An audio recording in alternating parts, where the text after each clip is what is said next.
भाइयों अस्सलाम वालेकुम।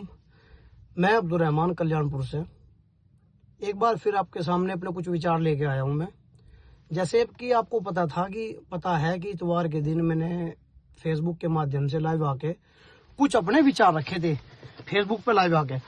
उसके बाद से मेरे समर्थन में बहुत लोगों के मेरे पास फोन आ रहे, बिरादरी से भी आ रहे, गाँव से भी आ रहे, मेरे काम को सराह रहे कि भाई सच्चाई तूने अब्दुल रहमान बोली। सच्चाई का अंजाम जो होगा वो तो अल्लाह को मालिक है, जैसा भी कुछ होगा।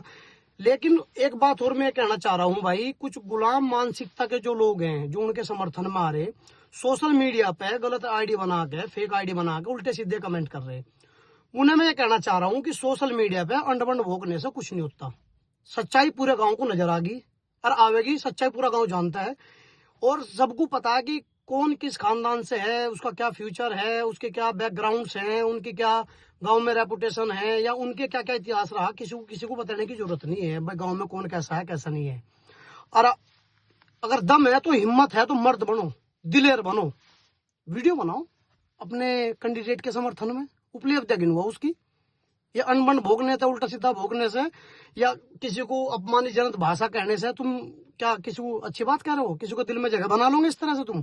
खैर, मुझे उनसे कोई जरूरत नहीं है। खूब ट्रेंड पर चलाओ, खूब तुम रोस्ट करो, मुझे इससे कोई दिक्कत नहीं है। मर्द बनने की जरूरत है और वीडियो बना के मर्द बनो। और गुलाम मानसिकता के लोगों को मैं कहना चाह रहा हूँ कि मैं इन रोस्ट होने से, इन गलत कमेंट से रुकने वाला नहीं हूँ। मेरा इतना हौसला इतना बुलंद है इंशाअल्लाह अल्लाह के हुक्म से कि मैं इन चीजों से डरने वाला नहीं हूँ। और गांव में जल्द ही प्रेस कॉन्फ्रेंस एक मैं करूंगा जिसके जरिए मैं अपने सारी उपलब्धियां बताऊंगा। एक जल्द प्रेस कॉन्फ्रेंस होगी गांव में। ऐसा नहीं है कि एक मैंने वीडियो बना दी और उस पर मुझे कोई पछतावा है या मैं दब के बैठ गया। प्रेस कॉन्फ्रेंस होगी गाँव में। उस प्रेस कॉन्फ्रेंस में सारी चीजें बोलूंगा मैं, नाम ले लेके उनकी उपलब्धियां बताऊंगा, उनके काम बताऊंगा, किसके क्या गलत काम है मैं प्रेस कॉन्फ्रेंस के जरिए बताऊंगा। और ये एक क्रिकेट ये हमारे गांव में हमारे ऊपर एक आरोप ये लगा रहे कि तुमने क्रिकेट प्रतियोगिता बंद करवाई। हम कोई प्रशासन नहीं है, न मैं प्रधान हूँ गांव का, न प्रधान इसे बंद करवा सकता। प्रशासन ने रोक लगाई थी। माननीय योगी आदित्यनाथ जी ने कहा था कि जाति विशेष पर कोई भी आधार पर, कोई भी धर्म के आधार पर, जाति विशेष के आधार पर कार्यक्रम होंगे तो उनमें कैंसिल रहेंगे। न गाड़ी पर आप लिख सकते कि मैं जाट हूँ, मैं राजपूत हूँ, मैं मुस्लिम हूँ। तो जाति आधार पर प्रशासन ने बंद करी थी वो। इसमें हमारा कोई नहीं था कि भाई हमारे कहने से प्रशासन ने वो कर दिया हो, हम कोई नहीं थे भाई। अब सभी सब समाज की हो रही तो अब खिलाओ। क्यों तबेड़े वाले नाराज होकर जा रहे, क्यों राजपूत भाई हमारे नाराज होकर जा रहे।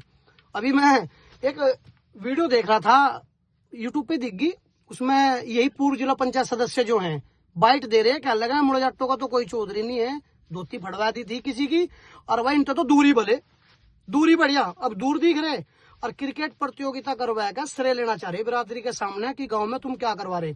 भाई जब बिरादरी के सामने तो 30 साल पहले चंदा इकट्ठा करने गए थे, 30 साल हो गए इस पैसे को पड़े हुए को। उस योजना में 2 बार 3 बार 4 बार प्रधान रह लिए, 2 बार जिला पंचायत सदस्य रह लिए। उस पैसे को निकलवा के आज तक डिग्री कॉलेज क्यों नहीं बनवाया गाँव में? उस पैसे का आज भी सवाल नहीं करता कोई भी भाई। बिरादरी खेलना ना रही। मैं तो पुरबालियान, धदेड़ा, सिगरेड़ा, पसुन्ना, मिलाना, सारा, फरासगढ़, इन सब के गांव के चौधरियों को भी ये कहना चाहूंगा भाई, जब हमारे गांव में टीम भेजो, वो टीम आके एक सवाल ये भी करे, चौधरी साहब में पैसे कहाँ लगेंगे? तो 30-40 साल तक बिरादरी से पैसा इकट्ठा करके, चंदा इकट्ठा करके रखा था, कहाँ है वो? और ये 30 साल से उसका हिसाब है। जब ये चंदा इकट्ठा करने गए थे, जब 20 साल से प्रधान भी रह लिए और चंदा इकट्ठा करने में बहुत लोगों का योगदान था, वो चंदा आज भी गलत का गलत है। उसका सवाल अब उठेगा। गांव भी पूछता है इस बात को कि भाई जब इतनी फिगर गांव की है तो उस पैसे का आज तक इस्तेमाल क्यों नहीं करा गया। और मैं बता दूं कि इन्होंने उस पैसे का इस्तेमाल क्यों नहीं करा, मेरा अपना है ये निजी विचार।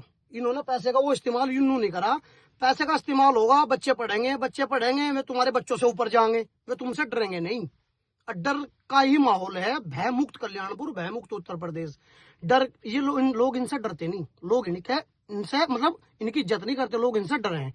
और डर की यही खासियत है, वो कभी भी खत्म हो सके। जैसे अब हो गया, इंशाल्लाह धीरे धीरे हो जाएगा। अब जैसे मैं बता दूं आपको, हम पढ़ लिख कर बराबरी करें तो इन्हें ये चीज इन्हें फाफ नहीं रही कि हमारे बराबरी कैसे कर रहे हैं। जबकि जब वो पता गरीब हो अमीर हो सब एक कानून के दायरे में बराबर बराबर रहेगा। हजरत उमर जब खलीफा बने थे, हजरत अबू बकर जब पहली बार इस्लाम के खलीफा बने थे, उन्होंने कहा था कि मैं अमीर और गरीब को सबको कानून के नीचे लेके आऊंगा। सब कानून के नीचे है, कोई कानून से ऊपर नहीं है। योगी जी का बहुत अच्छी सरकार चल रही है, हम दिल से सपोर्ट कर रहे हैं। बहुत अच्छी सरकार है, हमें तो चैन की नींद इस सरकार में बहुत है रही भाई। हम तो चाहेंगे मुख्यमंत्री जी और 20-30 साल जब तक हमारी जवानी बुढ़ापा रहे मुख्यमंत्री जी रहे। खैर बताना चाहूंगा, अब जैसे मान लो कुछ लोगों पे हमारे गांव में पद नहीं है ना, उन्होंने आज तक प्रधानी लड़ी या लड़ भी ली न, उन्हें कभी प्रधान रहे। जैसे अगरम प्रधान जी है, मिन्ना प्रधान जी है, इनका क्या निजी सोर्स था या निजी क्या चीज थी कि भाई तुम योगराज जी के पास जाओ, गाँव में राजकीय इंटर कॉलेज लाओ, बनवाओ। इन्हें कोई प्रधानी नहीं, अगरम प्रधान जी ने कोई प्रधानी नहीं लड़ी। रमजान के जो लड़के हैं, इन्होंने कोई प्रधानी नहीं लड़ी। इन्होंने इनका गाँव का सेवा करने का अभाव था। इन दोनों भाई मिलकर गाँव में राजकीय इंटर कॉलेज इन्होंने बनवाया, और primary school, junior high school, panchayat घर, बिजली के खंभे जो लगे, और ये सब है शमशाद प्रधान जी की देन। गांव में रविदास मंदिर का निर्माण हो जाओ, 6 मदरसे में टाइल पत्थर का काम हो जाओ, वो लियाकत जी ठेकेदार कर रहे। स्कूल को संचालित करवाना, गांव में स्ट्रीट लाइट लगवाना, कैमरे लगवाना, एक सरकारी हॉस्पिटल चढ़वाना प्रधान जी की देन है। और बहुत लोग हैं, जैसे हमारे पूर्वज हैं, दादा बुल्लन है, और भाई दादा घसीटा नंबरदार रहे, शंभू नंबरदार रहे। इन लोगों ने इस गांव के लिए इतना योगदान दिया, इन लोगों से हमारे गांव की पहचान हो थी। इन पर कोई पद नहीं थे, और न इनके बच्चों पर लोग कोई पद है, लेकिन गांव की फिक्र में लगे ना। हम क्या कहेंगे कि दलाल हैं, इन्होंने गांव में जाति नहीं होनी थी। भाई जाति तो जब होने देते जब थारी फुर्सत होती जाति करने थे। ये तो जाति जब करते जब थारी फुर्सत होती जाति करने थे। दलाली पूरे गांव को पता, प्रधान बन के और ऐलान करवा दिया भाई बेवा के फार्म भरे जा रहे हैं। वहां नाले में जाकर पड़क रहे थे, नावेद के वहां भीड़ लगी रह थी, नावेद का सेंटर खाली पड़ा रहा है। अब सबको पता कैसे 3-4 चिल्ले चपाटे खोल रखे थे, कोई लैट्रिन बनवा रहा, कोई मकानों के पैसे लेकर जा रहा, सबको पता। ज्यादा मुंह ना खुलवाओ मेरा भाई, करवाओगे जितना तुम मेरे साथ ऐसे कमेंट्स करवाओगे या मेरे वो करोगे, मैं उतना ही भड़कूंगा। मैं चुप रहने वाला नहीं हूँ।